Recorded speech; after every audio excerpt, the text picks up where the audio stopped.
For those watching the video, I'm wobbling the CMC bobblehead at the camera. Hello, boys and girls, and welcome to the Gridiron Show. I'm Will Gavin, alongside Olly Hunter and Michael McQuaid, and at least two of us are having a Victory Tuesday today. That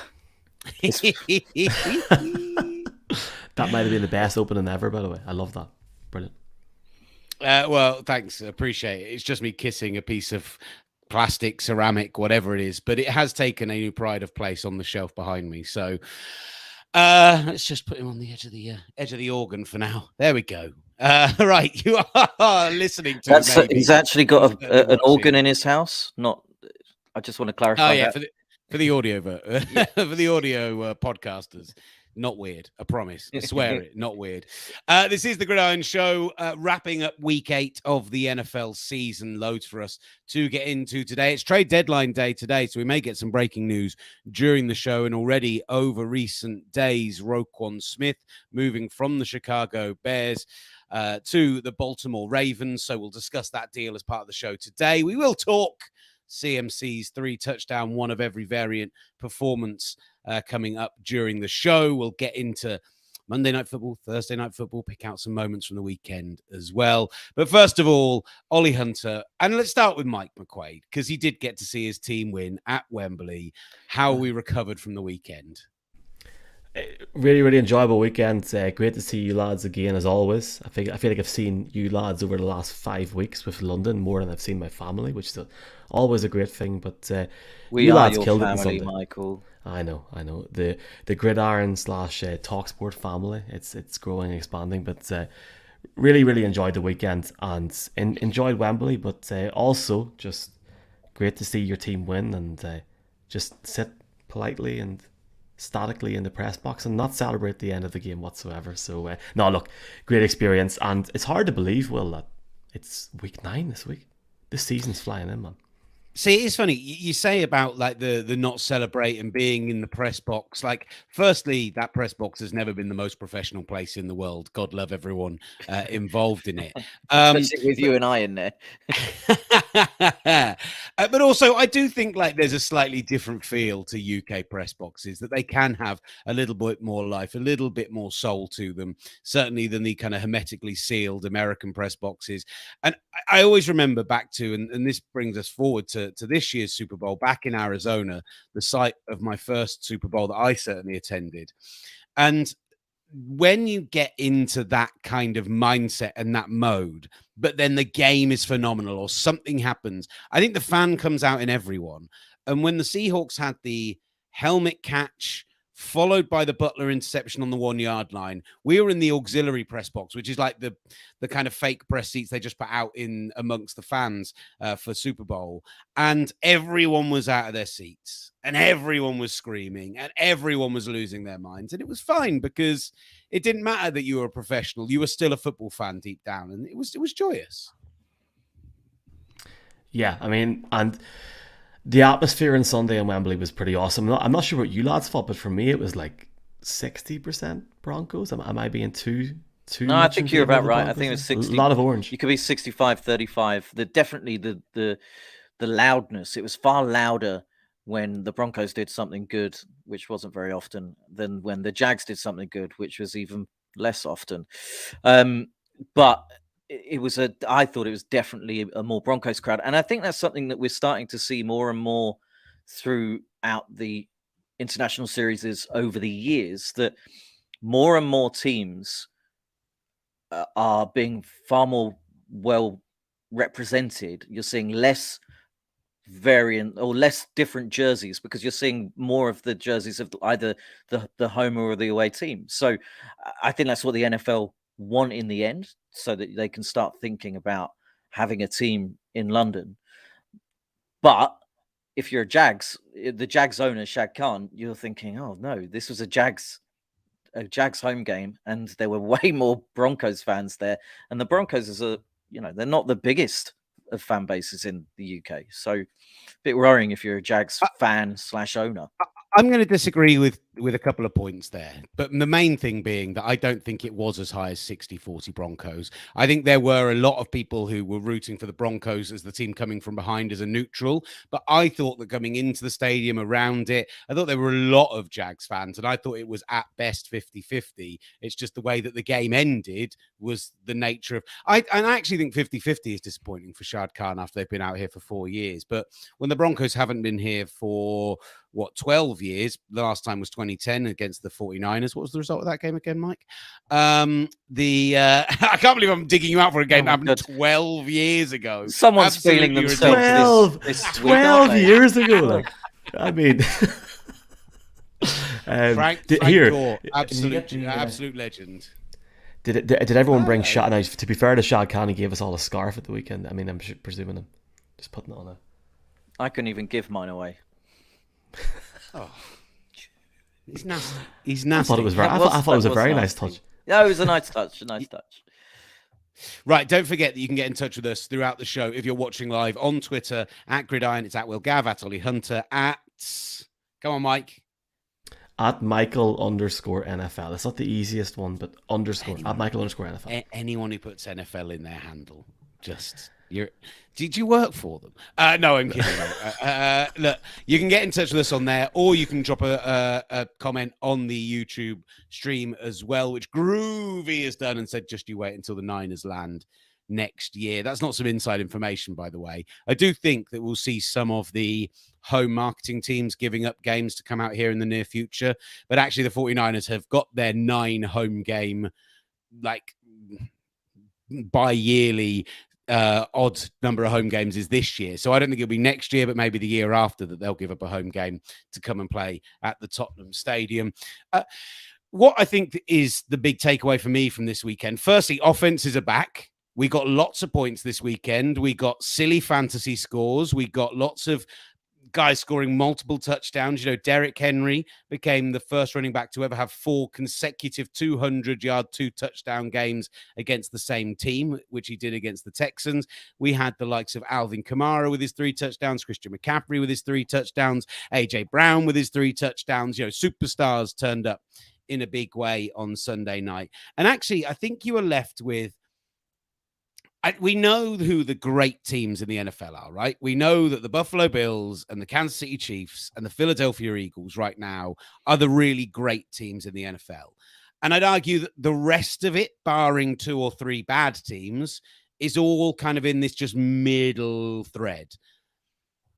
I think this weekend we saw a few teams emerge and have that performance, which can see us actually say, right, this could be the turning point for their season. I think Dallas is a good example of that. I think San Francisco are a good example of that. I think the Titans are a good example of that. Actually, I have to say, considering, you know, you're still 3-5, I think the Broncos are a relatively good example of that because it was a very losable game that you didn't lose. Still not quite buying it. But how are you feeling about your team leaving London, Mike? How are you feeling about them going into the bye and going into the rest of the season? I definitely feel more positive, and you know, you mentioned the Niners game 12 years ago there. I think it's important to mention that the last time they came over to London, their head coach didn't make it back for different reasons, and it wasn't something that they look back on in a positive way. I think now they will. Their GM, their president worked with NFL International, so it'll be interesting to see what happens there. So maybe they'll be back again in the future. Feel better about it. Ironically, Justin Simmons, the guy that played very well on Sunday, his wife had a baby, so he could have been away on Friday if that had happened a couple of days beforehand. I think the team, I don't think the coach is the answer, so it'll be interesting to see.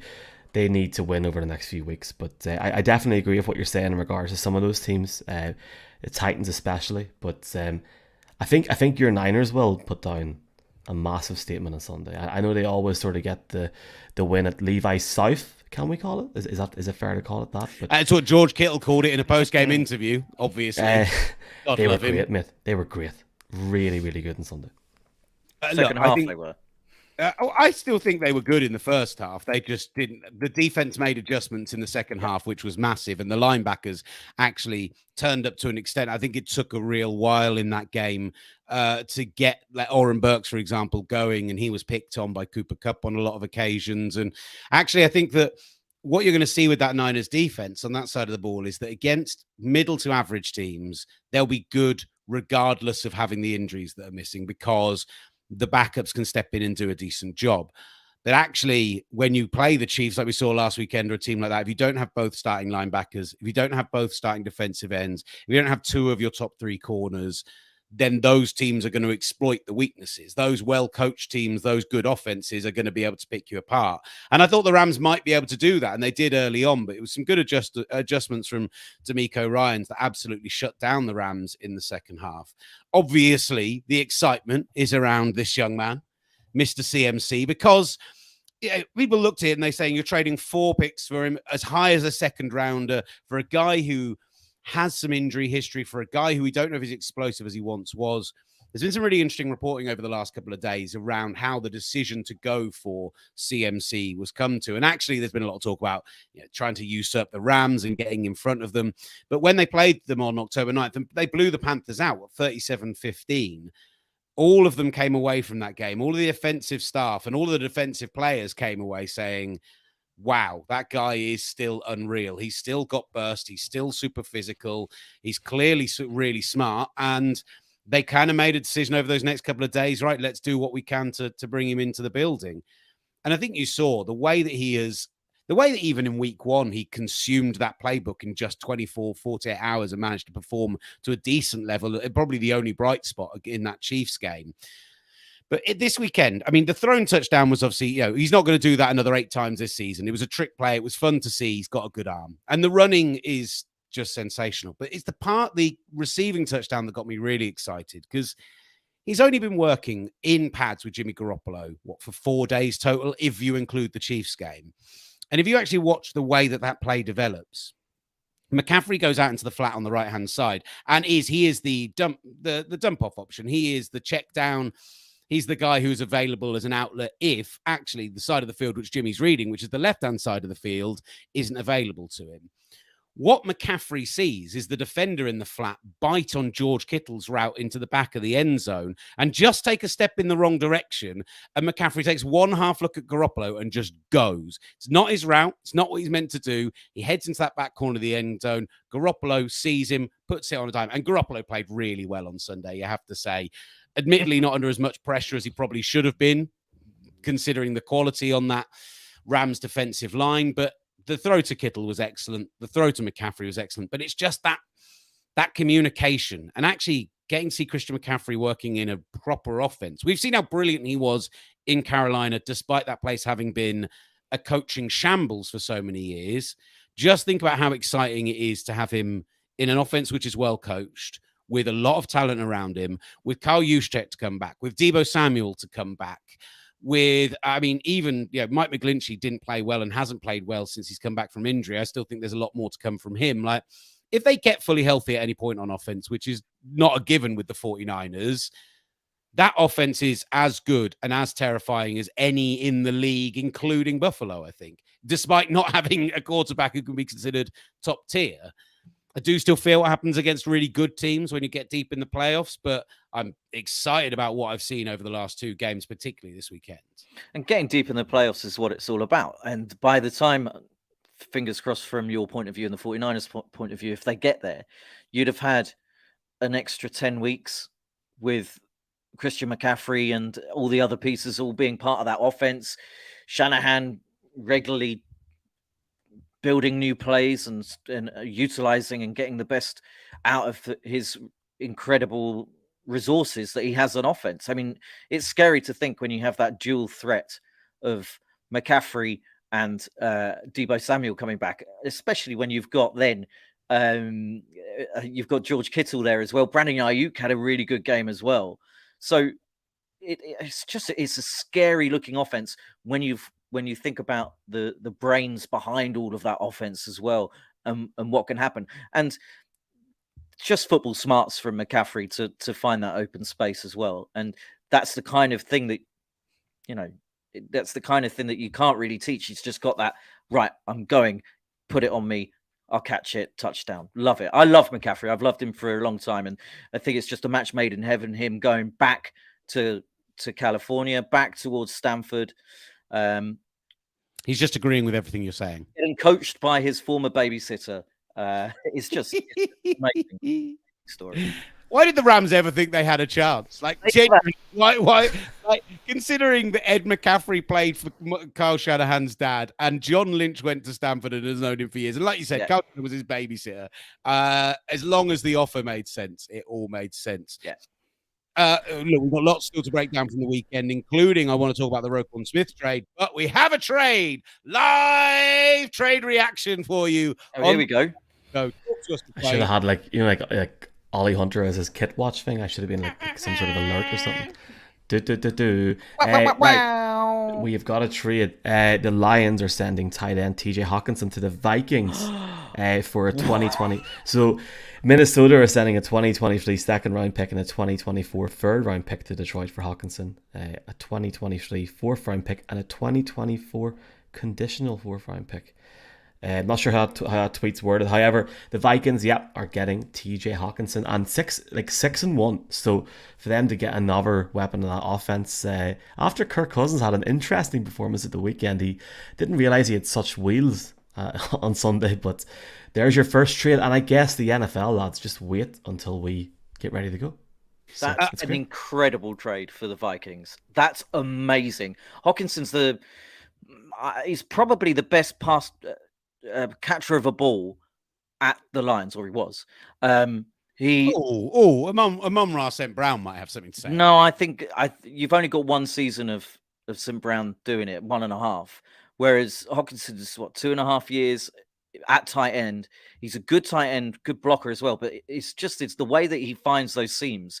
He's great after the catch, great after contact as well. I think that's an amazing trade. And the Vikings never really replaced Kyle Rudolph, and they probably have replaced him with someone better or could be better. Irv Smith Jr. has struggled to stay fit and hasn't really kicked on. So I think it's an amazing trade. Brilliant stuff from the Vikings, really capitalizing on their good start. A team which was good, but they needed that extra little thing to become potentially great. This could be it. This could be the catalyst. And when you've got the Packers struggling, the Bears giving away the house, I think that's an amazing trade. Amazing. The Vikings are all in, mate. They're all in. This is it. A second rounder for him. Well, I really rate Irv Smith Jr. I think he's excellent, but he had another high ankle sprain this weekend, and that's a big deal for them at a position where the tight end has always been a big outlet for Kirk Cousins. When you've got good receivers beyond that, obviously Justin Jefferson is absolutely a top-tier player. There were some rumors about a Hockenson move last week that never came to fruition. So obviously this was something Detroit were already looking at. He's coming up for a new contract, which is always a big catalyst in these trade situations. And he's already had a good start to the season. He's had one or two absolutely massive games, and he's been up and down. It was at the Seattle game where, admittedly, they scored 45 points in that game, but 2 touchdowns, 8 catches, 179 yards. Beyond that, he had an 80-yard game against Miami, but a lot of that came on a 58-yard catch. And other than that, he's targeted 5 times, 4 times. He's very much in the middle of that group in Detroit, but has always shown that top-end flair. And I think the fit is great. And I think the fact that it's a clear position of need for Minnesota is great. And actually, we had some doubts about Minnesota last week, and those doubts still linger for me to an extent. I think Arizona are obviously a better team now that DeAndre Hopkins is back, and that has made a big difference to them. But Minnesota have beaten a lot of bad teams this year. With the situation that's going on at the Packers right now, they've got this big lead in the North. They should be looking for a playoff spot. They should be looking for a home game in the playoffs. Kevin O'Connell's gone, well, we've got a good young core around him. We've got Jefferson. We've got Thielen. We've got Dalvin Cook. That's now a really, really talented offense. And I still think the defense, particularly the back end, needs to improve. But hey, if you want to go down we'll score more points than you route, I absolutely support that. Yeah, and I think that's pretty much what they're going for. And remember, you mentioned the quieter games for Hockenson. He's got Jared Goff throwing at him, and Jared Goff is absolutely useless. Kirk Cousins is a runner. He had another couple of good throws this weekend, though. The thing is with Goff is he has 4 or 5 throws a game. You go, oh yeah, that's an NFL quarterback, and then just some decisions. Well, he's Wentz, isn't he? He's another Wentz. Cousins is a couple of rungs up the ladder on the QB scale, or the QB ladder. So to have a better player throwing the ball to him And when you've got in the mix Thielen and Jefferson, and KJ Osborne had a really good catch over the weekend, and Dalvin Cook, it's a scary, as a Green Bay Packers fan, and our defense sucks. It's a scary proposition, that amount of weaponry on that offense. And you're right, Will. The defense hasn't really been doing that great. I still love Daniil Hunter, no relation, but other than that, you're right. The backfield, Harrison Smith looks like he's starting to age, so the backfield doesn't look.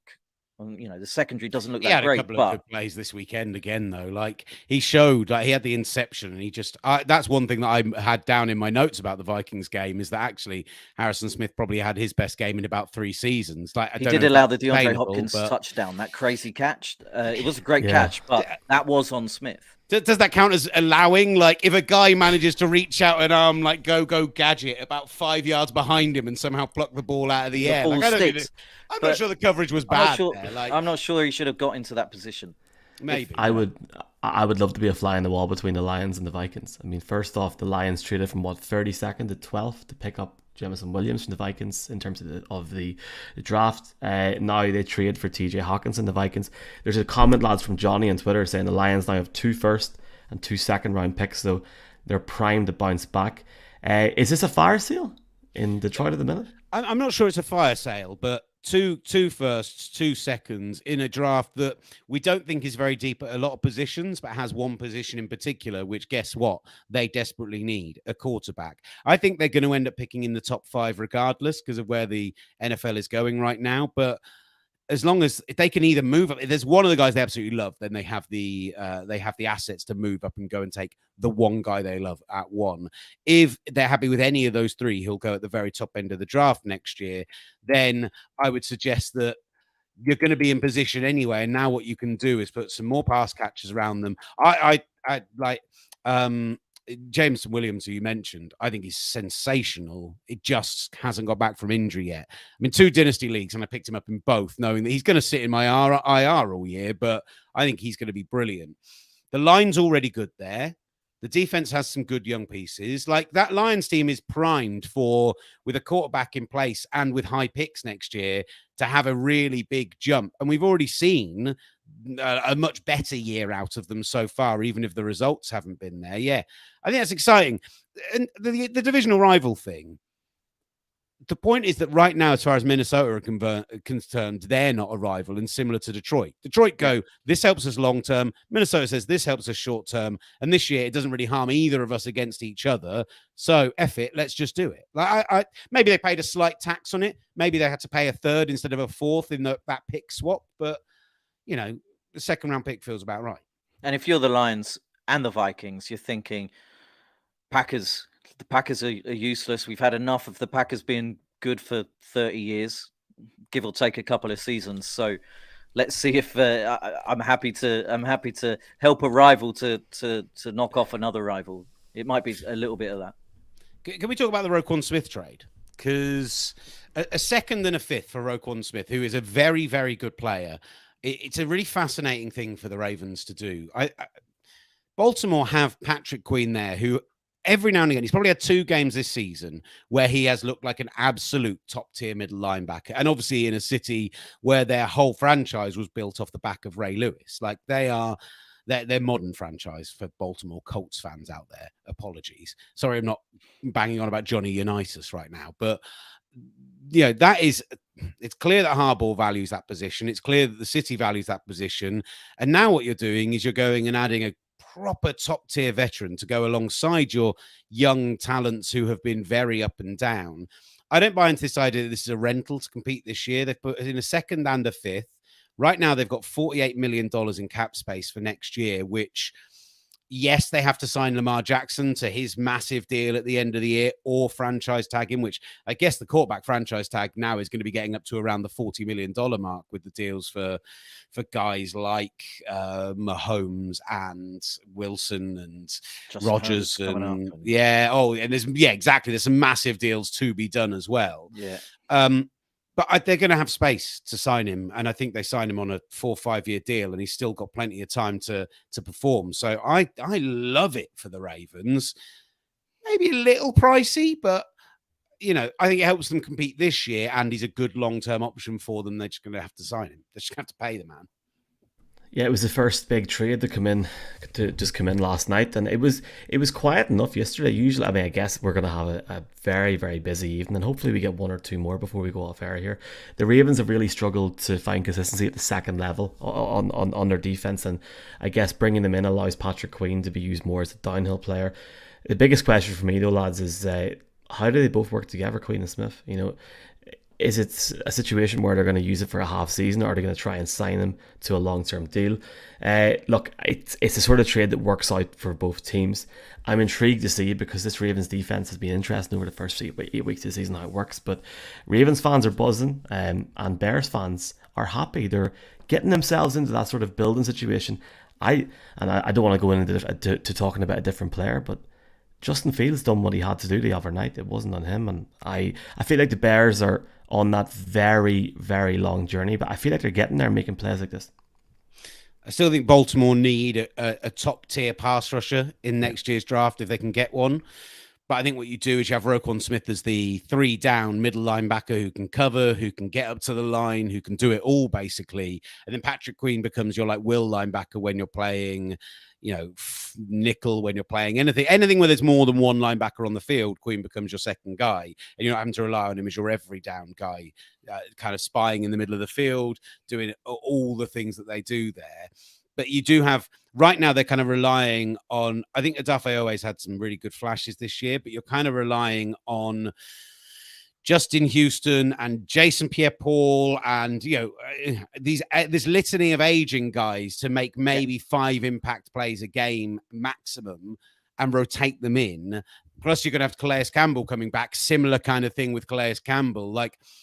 You've got all these aging guys who can maybe contribute for a third of the game, but not for the whole game. And so that's their biggest point of worry. But Roquan Smith just fits what they do so beautifully. So I think it's just a brilliant thing that they're narrowing the field. I mean, the side to side, touchline to touchline aspect of both Smith and Queen means that the field is getting smaller for offenses, especially in the AFC. And I think that's a really key thing for the Ravens, that make that field smaller, try and get them to throw to a pretty good secondary and that coverage, Marcus Peters et al. I think it's a really great move from Harbaugh.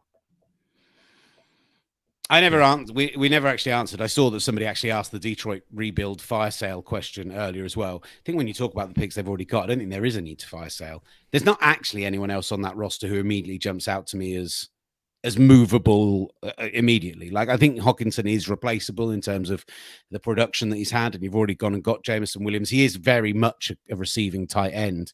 I don't know. I'm liking all the trades so far. I think they've all been beneficial to all. Yeah. And the Bears lads have got now 4 picks in the top 75 as it stands next year. Oh, they'll waste them. They won't take a quarterback because they're convincing themselves that now Justin Fields is using his legs a bit, that he's suddenly great. How have the Bears done on recent draft picks? Exactly. Come on.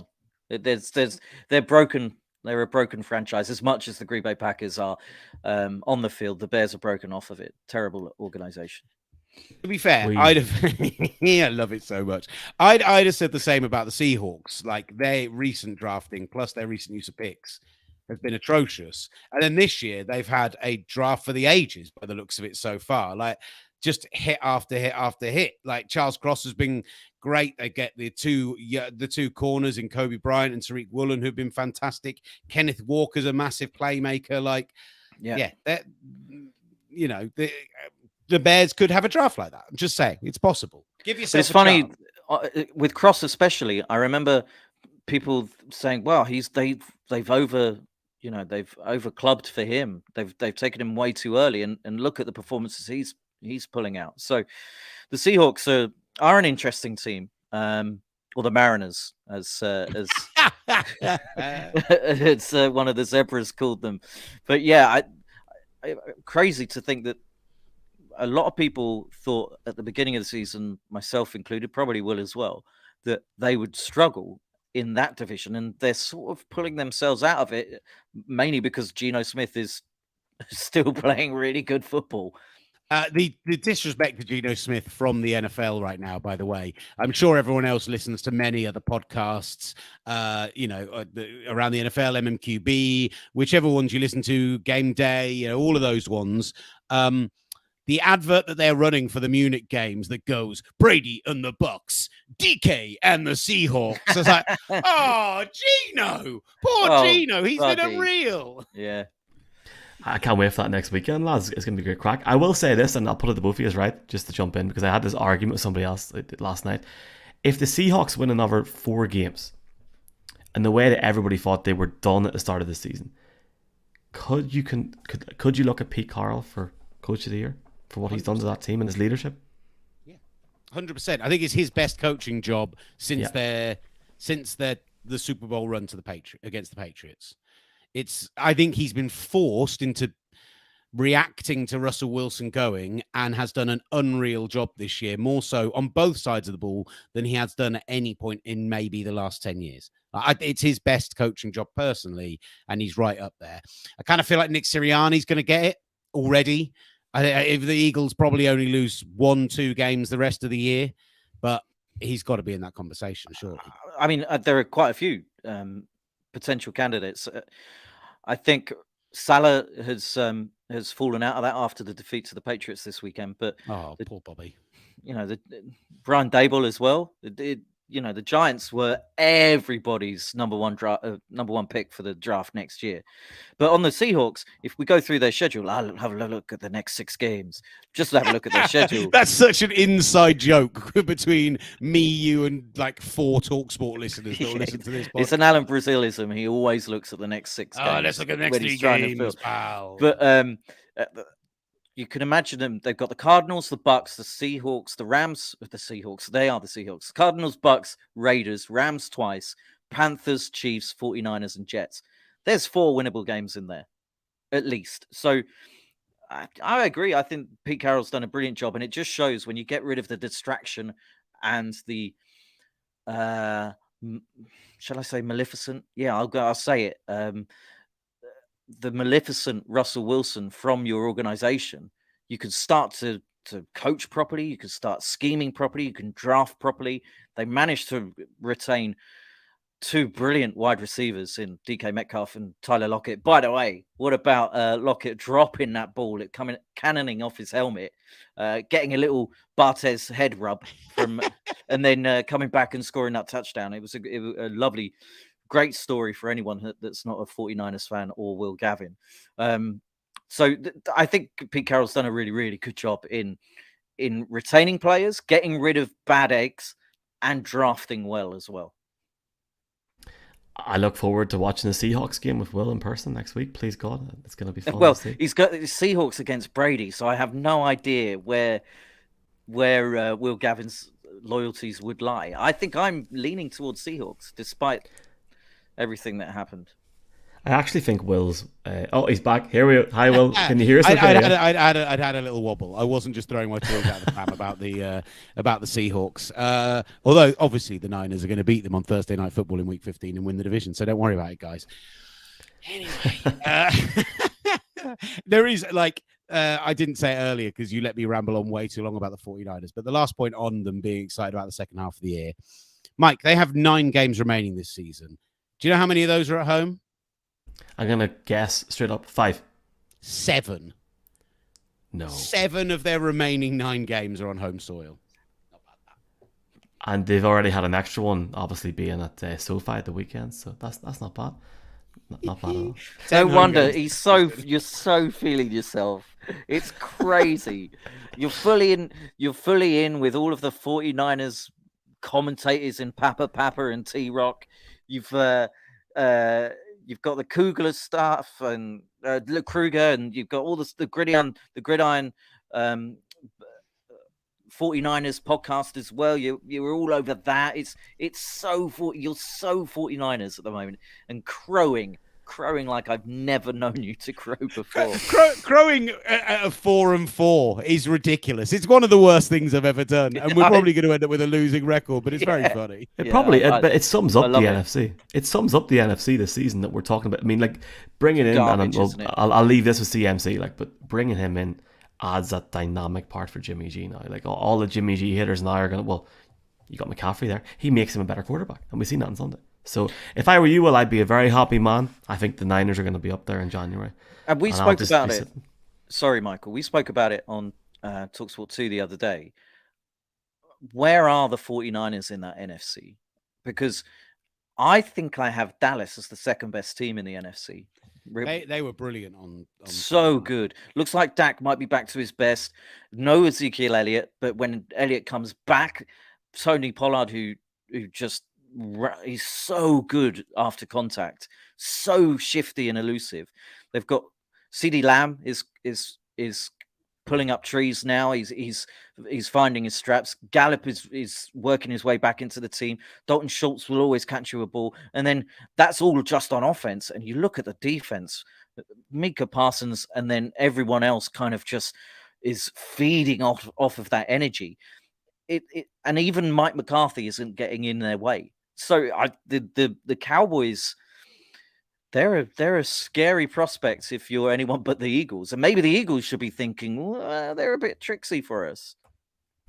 I think Pollard's RB1 in Dallas. He's better. Like, I mean, Ezekiel Elliott's time is up, lads. Well, 3 touchdowns on Sunday, 130 odd yards. For the Bears, even, like, I know we're sort of having a bit of guff there, but Justin Fields, is that a word in England? Guff? Yep. Yeah. Nonsense. Okay, good. To still score 29 points. Michael, so... to still score 29 points against that Dallas defense is a pro for them. But man, Dallas look really, really good on both sides of the ball, and Micah Parsons is just unreal. Like, it's what, 1995, 96 since they last got to the dance and won it. Could be an interesting few months ahead if it was.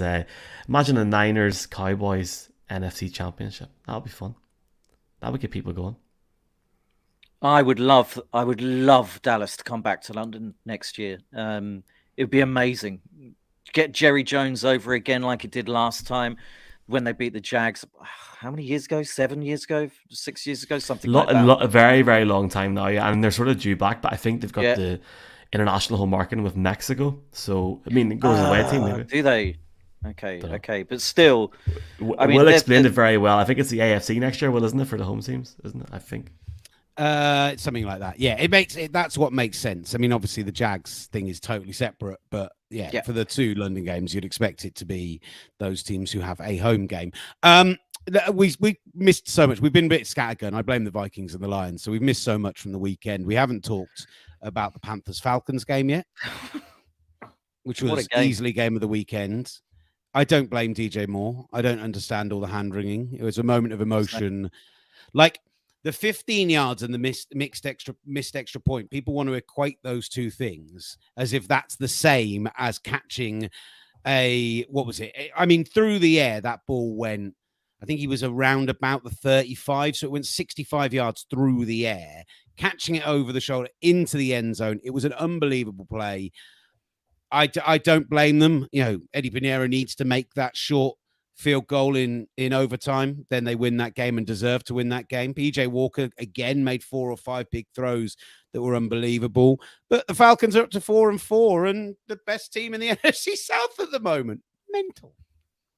That is mental because again, it's like the Giants.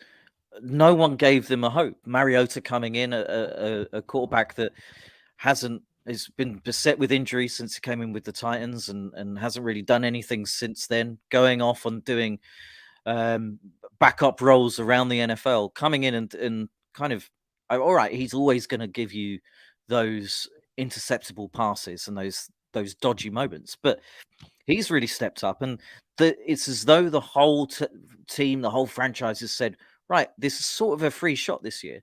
No one's expecting anything of us.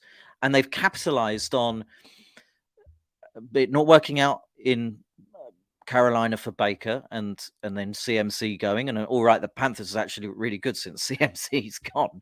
But Tom Brady having a down year, the Saints being a weird team.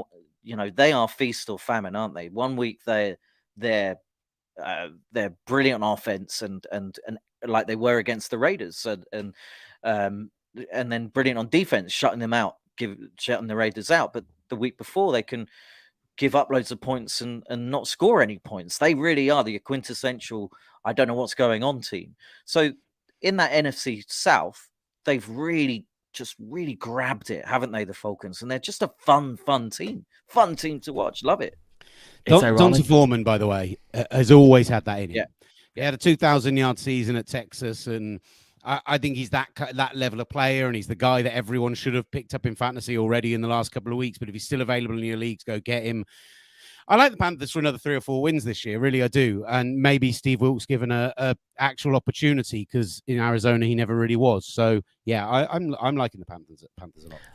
I just think it's ironic that you bring in Sam Darnold and all that capital. You bring in Baker Mayfield. He's now been benched for PJ Walker. PJ Walker's touchdown to DJ Moore was the most air yards on a touchdown since 2006. A guy called Tim Jenkins coached PJ Walker. Very, very high on him, and I never really thought about it, but now watching him at Sunday, like he's the guy for Carolina. Build around PJ Walker. Take this and put this out as a social hit for the next 6 months. I agree. Well, you get rid of the head coach. You allow them time, and we've seen it, albeit against a very, very poor Bucs team, but they're still putting up 34 points in one game. They're going in the right direction there, albeit in what is a lost season for this team. Browns Bengals Monday Night Football. Did anyone else do the whole, it's an hour earlier this week, so I'm going to stay up and watch it live? Because I did.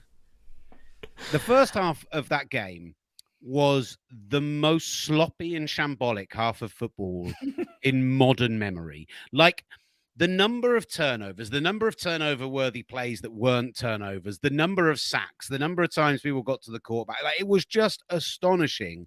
And the Browns getting that big lead just after the second half and then taking that game over through fantastic offensive line play. Jacoby Brissett just was so clean in the second half. And there was one blitz towards the end of the first half where the Bengals absolutely got home and it was sensational. But outside of that, they did nothing interesting on defense at all. And the Browns just totally have their number and then got the running game going and ran all over them. The bigger worry for me is that the Browns defense isn't that talented, and they were made to look like the Broncos or the Cowboys or the Niners this season, any of those kind of top tier defenses that we've got in the NFL right now, because not only is Jonah Williams a complete revolving door at left tackle, but that whole line, like, Zach Taylor just does nothing to adjust, makes no changes whatsoever. Like, do you remember we watched Burrow get hit more than any other quarterback in playoff history last year? And they never brought in extra tight ends, and they never came in and blocked, and they never added chip blockers. They never did anything to improve that. And Mixon's a good blocker. P. Ryan's a good blocker. Like, they've got guys there. And it just reminded me of the worst moments under the Bengals. And it's a step forward and 5 steps back for them right now. I found it rather ironic that AJ Green scores an intercepted touchdown or has that big interception, against the Bengals. And and that came from a tipped Myles Garrett touch. And then Garrett then is a lead blocker on Joe Burrow downfield. Garrett had 1.5 sacks. He's the leading sack record holder for the Browns of all time. And Olly Connolly says that he may be the best player in football. Build your defense around him. You've got to stop him. But when it comes to the Bengals, they're shambolic, aren't they? Just shambolic. Again, so inconsistent. It's as though Zach Taylor's throwing darts at a board each week and hoping some actually stay in. He's throwing them left-handed because he doesn't know what he's doing. Hopefully, one sticks in, and it's hit a high number, because I don't think he knows what he's doing week to week. He's leaving his team underprepared and potentially wasting one of the best talents, or two of the best talents in the league, in Jamar Chase and Joe Burrow. It's I'm going to say it again. It's almost criminal. They don't have a third real option behind those three guys, and the three T. are Higgins. arguably the best Yeah. three, with Yeah. T. Higgins and Tyler Boyd as well. But to have Jamar Chase out of the game and to have the Browns secondary as bad as it is, Mike, Yeah. and to have neither of those guys go over 50 yards, criminal.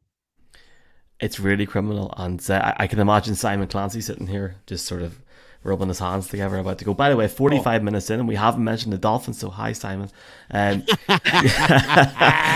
Look, do you know what, man? I have to give it to the Browns for a start off. Like, I understand that it was the Nick Chubb Bowl at one point last night, 23 carries, and he had an average of about 4.5 or something for each one. But for Brissett to go 17 to 22 in that game, we are going to have a really interesting prospect in a few weeks whenever Deshaun... look, obviously Deshaun's going to come back in, but you've got Brissett there that has exceeded expectations with this Browns. The Browns have got it together, and I know they're 3-5, but they've done better. I genuinely didn't think they'd win a game when Watson went out, so fair play to them. And Amari Cooper doing well. The Bengals, Frank Pollock could have an interesting week. I mean, this offensive line, it's been 2 or 3 years of question marks. They're up, they're down, they're in, they're out. I don't know what to expect, but for a team like the Bengals, okay, Jamar Chase is out. You went to the Super Bowl last year. They had, 27 rush yards last night with Joe Mixon. Nobody over 50 yards receiving. That is not good enough. And Joe Burrow last week had over 400 yards passing? Like, just shocking. Like, it was that bad that Ollie Hunter has dropped off the live stream. Livid. The live stream today has been a shambles, and I am mostly responsible for that. And I'm sorry that anyone who is watching the live stream or watching the video back on YouTube is now seeing me in my lovely pink living room instead of in my lovely coutured office space. He's back. Yeah, it's been a shambolic one from that front. Cincinnati, as disappointing as a losing Super Bowl team in recent seasons that I can think of, realistically. Is there? I'm trying to. You mentioned it. We've not talked about the Dolphins. Came back from behind against the Lions. We talked about the Lions a lot earlier. Tua was nigh on perfect this weekend. Was absolutely sensational. Not a huge amount to say beyond that. I mean, he is. I think he is what he is. We're in the right system and just forced to throw those kind of medium throws. He's super accurate and he reads the field really well. And I mean, it's kind of perfect. It's set up for them perfect right now. Are there any other games from this weekend that anyone wanted to address, talk about, anything we've missed and not mentioned? I guess the Raiders getting shut out by the Saints is a surprise. Is it? I feel like in my position, if I say anything about the Raiders, they'll come out and score 40 points this week. I will say very quickly, the combination of Hill and Waddle to have, over 290 yards combined, 2 touchdowns. If they turn it on, if they get that wild card spot, they turn it on in January, lads, it's gonna be fun to watch in the playoffs. I feel like we're in for a stormer January here, seriously. Yeah, I agree with you. I think January is going to be amazing, and it's going to be full of quality on the AFC side, and it's kind of like on tombola. We don't know what's going to happen on the NFC side. A couple of things. Washington, Taylor Heineke, he seems to be rubbish for an entire game and then pulls it out at the end. They ended up beating the Colts 17-16, and Erlinger not looking particularly great, but the Colts I think they're rubbish. They fired their offensive coordinator today. A friend of mine, Sam, is desperate for them to get rid of Frank Reich, but then he's a West Ham fan who he's desperate to get rid of David Moyes as well. So maybe he just doesn't like the head coaches of his teams. And then Green Bay versus Buffalo. Will and I did most of this game together on TalkSport 2, and Buffalo just great. A bit worrying, a couple of weird interceptions from Josh Allen, but they look great on both sides of the ball. Stephon Diggs has the number of Green Bay yet again, and the Packers. That's the second half is how this team should be playing football. Just run AJ Dillon and Aaron Jones down people's throats, and then that will open up the game for Aaron Rodgers to start doing a little bit of dealing, a bit of game management. Second half, it was great, but we're too far behind the 8 ball. Matt LaFleur has come out after the game and said, yeah, we're not thinking of changing our defensive coordinator. Yet again, Joe Barry is slow out the blocks. I think there are individuals on that side of the ball that are keeping Green Bay in the game. Jair Alexander had a good game, but they're keeping Green Bay from not being absolutely walloped. So yeah, I just walloped. Walloped. But I think there's shoots of you gonna encouragement lose? for Green Bay. Are you going to lose to the Lions this weekend? Yes, we are. Yeah. No, we won't. Wow. There we go. Oh man. But any money that you have, I don't. I'm Put sorry. that on social media. I will never advocate betting, but if you are a betting person, perhaps look at Jamal Williams, who's scored, I think, 8 touchdowns this year, 7 or 8. He's their goal line guy for the Lions, and he's having a really great season. And I'm sure he and the Lions would love him to get into the end zone against the Packers. Although Swifty is back, got a touchdown this weekend as well. So did Jamal, though. So DeAndre, Jamal got 2. That's Yeah. DeAndre rather than Taylor, of course, who is an Olly Hunter favorite. If no one was aware of that. Swifty. I'm not bothered about talking about Thursday night football. I'm just going to put it out there. Eagles win. The Eagles. The only reason we're going to look silly is if the Eagles end up being. I think there is a weird loss coming for the Eagles. I talked myself into it. They're like plus Not against the 17 Texans, in their turnover margin. Like they are. That's not sustainable in any way, shape, or form. I know the offense was brilliant this weekend, but one of these games coming up. One of these 3, Texans, Commanders, Colts. In fact, one of these 4, if you include the Packers. I think they're going to have a weird loss in one of those games. The way the NFL's going this season, it just feels like it. It'll be the Packers, won't it? Is that game in Lambeau? No, it's in Philadelphia.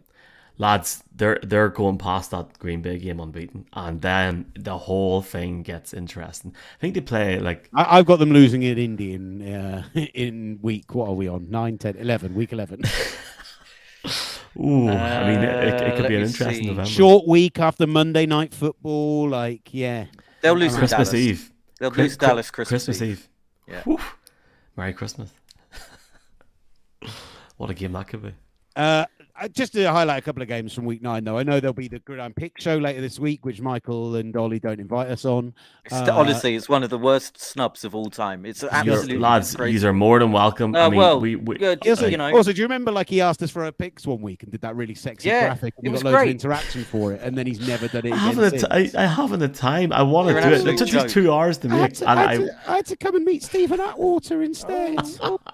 Let's put my Broncos You met jersey. Steve as well. He was on your radio show the other day. I mean, come on, lads. No, like I really want to do that, and I want to find a way to, because like the interaction's great crack as well, and some of the picks are great crack. So I will try and bring it back. If not this weekend, the weekend after Munich, when I was going to say, can't the wait. weekend after you're going to be in Germany getting pissed with me in a beer hall. Like, come Absolutely, on. I am drinking water only, but I will say this: I cannot wait until February the 11th. I am going to share the I'm going to share the picks from the start of the season. You know, the ones that Simon Clancy got famous for, the Bengals picks and stuff. We're going to put that out the night before the Super Bowl, that big sexy graphic, and we're going to get the all the slagging that we needed. But Will, I think you had the Niners going to the Super Bowl, wasn't it? Only drinking water in Munich is the greatest. And I'm realizing claim I don't you've think made. Olly Hunter was on that either, so I feel bad. That's the boldest prediction of all time. I just want to highlight a couple of games from week 9, which actually is similar to the last 2 weeks. In the early window, there's a lot of games that look like mismatches. Like on paper, there is a lot of bad-looking teams playing lots of very good-looking teams. I really like Chiefs Titans on Sunday Night Football because I actually think Tennessee, if at any point, is set up to beat Kansas City. It's finally now. But Bucks Rams in the battle of the disappointments.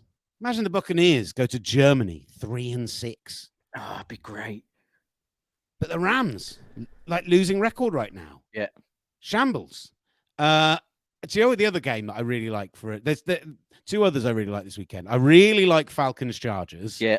Because of how frisky the Falcons have been. And with the Chargers coming back off the bye and maybe looking a little healthy, can they show something? And I really like Bengals Panthers after what we saw on Monday night, because I think the Panthers are going to go to Cincinnati and win. I really do. I'm picking it now. I'm going this early in the week. I'm going early. I watch the Panthers go and trade away their 2 best players remaining. Someone will come in for Donta Foreman now. Didn't they turn away 2 first, though? Is that not what they're saying? for Brian Burns. 2 firsts, apparently. That's the rumor, yeah. But Cardinal Seahawks for me, boys. Cardinal Seahawks. Yeah, that's a nice little one. I think actually you've done this slate of games a little disservice, Will. It's a sneaky good week. That's my point. There's no blue chip matchups, but there's a lot of sneaky good games. And there's some good stuff in there. Like Bills Jets. I know Zach Wilson's useless, but imagine if they bring back Joe Flacco for that. And that Jets defense is real. That's a good defense going up against Josh Allen, Leonard Williams et al. I think that's kind of interesting. I'm intrigued to see what the Vikings do against the Commanders. I'm not really intrigued in anything that the Commanders do, but let's see what the Vikings do against them. I like it. I like the slate of games, and then Sunday Night Football. You've got Titans Chiefs, 2 5-2 teams. Chiefs back off of the bye. The Titans, who, they're not as bad as everyone thought. I don't know how they've got to 5-2. You're right, Will. They are a very forgettable team. I don't even remember any of their wins. But that's an interesting game as well. I think it's a really, really fun slate of games. And then Monday Night Football, Ravens Saints. Great, love it. I'm going to finish the show on just a point that's been posted by Simon Clancy in our group just now. It's not his point. It's come in via a tweet from Ian Kenyon. The Vikings sitting at 6-1, trading for a Pro Bowl tight end, while Aaron Rodgers at 3-5 is throwing to undrafted free agents and day 3 picks. Well, yeah. TJ Hockenson would have been great in Green Bay. He would have been. He would have been amazing. But they love Robert Tunyon Rhymes with Bunyan and Mercedes Lewis and Josh DeGara. I mean, come on. I mean, it's going to be intriguing to see what happens tonight, because I know we're not going to sit for the next 5 or 6 hours talking about trades, but we can if you want. I mean, I've got nothing on this evening. I've got to go and build a table actually, but as long as I can just turn my camera off and you just listen to me, like pop back in. I'll say it now. I think I'm going to call it out. 10 or 11 o'clock UK time, 6 or 7 Eastern. We're in for a Stormer trade just before it closes off. Is it 4 p.m. Eastern? So just before that. Wow, I'm getting the times mixed up. Just before it finishes, one big one. I think Bradley Chubb will go somewhere, and the Broncos will get at least the first rounder, at least. But I think we're in for a big one. Something's going to happen this evening. But big thanks to the Lions and the Vikings for getting us some content this evening. Really appreciate it. Yeah, do you know, it'd be just Green Bay if they trade for someone on defense when Joe Barry's having an absolute nightmare and Aaron Rodgers still hasn't got anyone to throw to.